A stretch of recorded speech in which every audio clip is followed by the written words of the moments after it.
So I love snow. I have been like wanting to make this video for literally weeks now, and we've got about 3 inches that I can get out and finally do it. So a couple of things on the snow. This inverted snowblower is awesome. I've got this beautiful rooster tail of snow out here behind me. With this light snow, I can almost go at high rate. It clears snow as fast as when I can drive the tractor. So this is high. Now I'm sure with more snow I wouldn't be going this fast. The setup is nice. I really like the adjustment of being able to change the direction using my third function rocker. Except for one thing. The spout turns over 180 degrees. So I've covered myself with snow here once or twice by over-rotating it. I need to make a stop back here in my garage that I have my skid shoes maybe set up a little bit too high. I'm not quite getting a clean scrape across the ground, so that's all adjustments I need to make here yet. I am surprised. Sometimes when you get into big snow blowers like this is a 60-inch, they need to have enough snow going into the intake to get a nice rooster tail going out of them, right? You need that snow pushing in the back of it in order to get the snow going. Push it out to shoot. This seems like it's big enough that it does a good job. I sometimes worry, like when you get a light snowfall like this, that snow blowers aren't always the best implement, right? They're fantastic for the heavy snows, but sometimes for the light ones, I think sometimes I prefer blades. But I'm pretty happy with how this is working. I personally love snow. An avid skier, and I have decades of great memories of getting out and playing in the snow with equipment, whether it's out clearing the driveway with a tractor or my RTV or four-wheeler or something out pulling the kids around outside with a sled. Equipment and snow for me have always like kind of gone hand in hand, and is something that I really enjoy personally. So I couldn't tell you, there's nothing better for me than to get out here and do work like this. I love it. I do appreciate these Artillery work lights out here like this. See, I can take these and adjust them back and forth so I can see what I'm doing. You can see here, this is what my headlights look like without the work lights. And when you bring your bucket up, looks like all you can see is the back of your bucket, right? You lose all that. Now when it's just off the ground here a little bit, it does work, but having an extra work light makes all the difference in the world in how well you can see.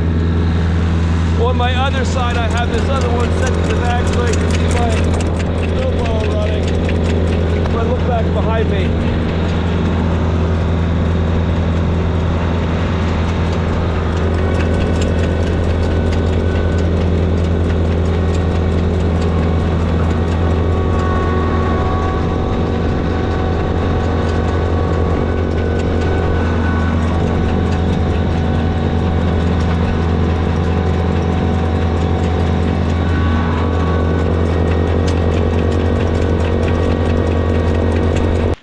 I've got the skid shoes maybe set a notch too high. I didn't want to scrape my driveway up, but I'm leaving probably about ½ inch of snow there.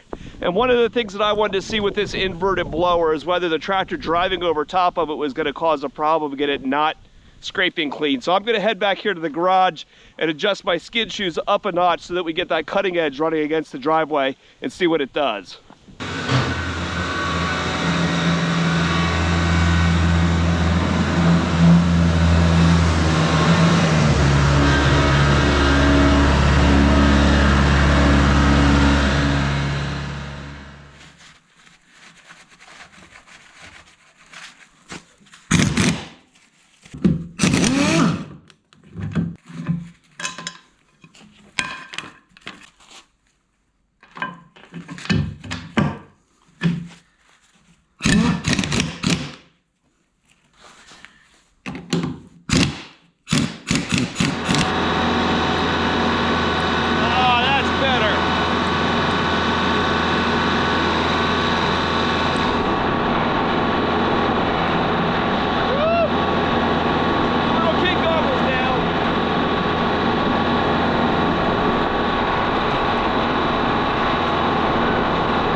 Now normally the plows haven't gone past here yet, but because I stuck up in the front, I can go and use my loader to clean out that wash from the plow at the end of the driveway. Still have my snowblower here on the rear for the longer passes.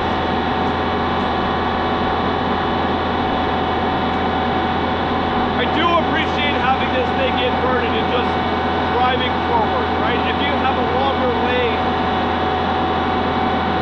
this is really not staring behind yourself all the time to see what's happening.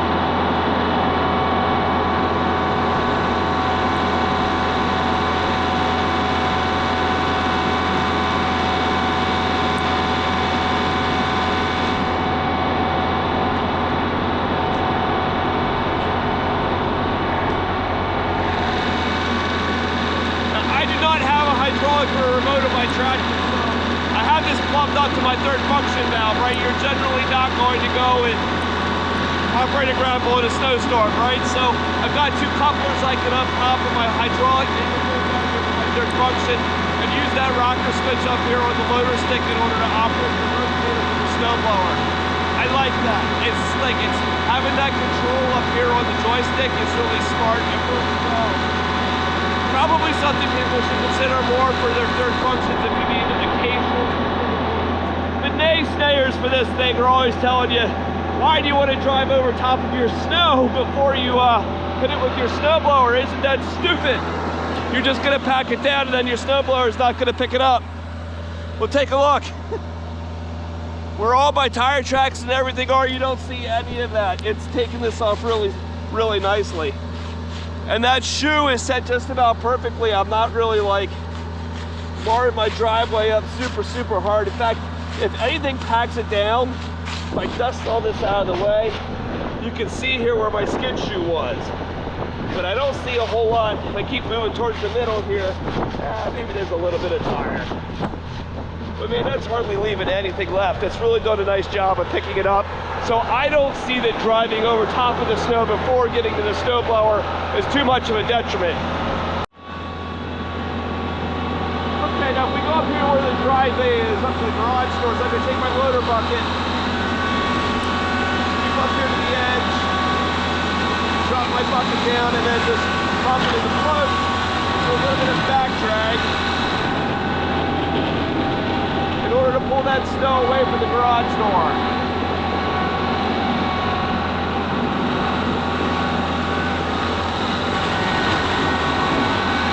So now front-mount snowblower maybe is a little bit easier in this regard.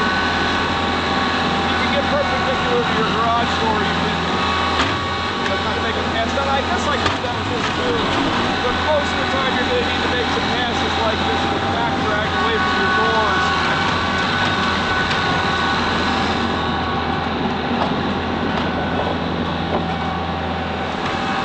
Talk about this a little bit later, but the ones of you with a sharp eye are going to notice on the back side of my loader bucket there's two hydraulic accumulators. This is something that you don't often see on compact tractors. It tends to be an ag tractor type feature. Those accumulators are going to let that loader sponge a little bit. Now, oftentimes sponging is not desirable. If you're going to be doing dirt work and stuff, the last thing you want is a spongy loader. But I've actually the intended use for those is if you're transporting stuff, right? Like in an ag application, if you're hauling round bales and stuff.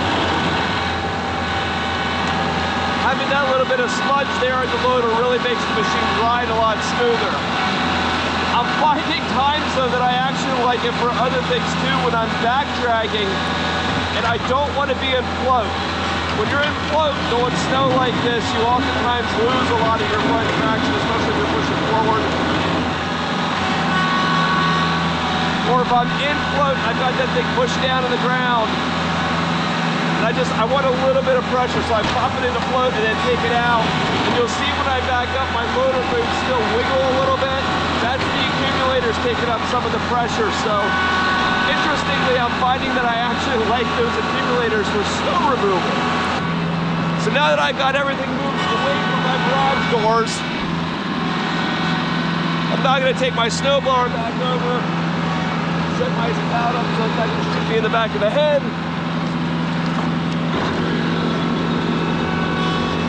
make some passes here now to clean up that snow and blow it away from the house. So many of you seem to appreciate when I screw things up and am willing to talk about it. So I was coming back in here to the garage and realized that my blower was no longer running. And look back behind me, and sure enough, I could see the shaft spinning, but nothing coming out, right? So you figure I probably knocked a shear pin out. So this actually has 2 shear pins on it. The first place that I looked was back up here in the PTO shaft. Now you're pretty used to seeing shear pins there, right? That's the one that's gonna knock out for the fan. But there's a second one on this, back on the rear of the unit. There's a service cover right here that allows you to get back into that spot right there on the shaft. You can see how that spins free right now. I need to put a bolt back in that hole. So pretty nice. I can get back to the grease zerks and everything on these pulleys down here on the end. And it's a really quick and simple place to get to the shear pin. I know when I knocked it out, I picked up some dirt and stuff back in the driveway.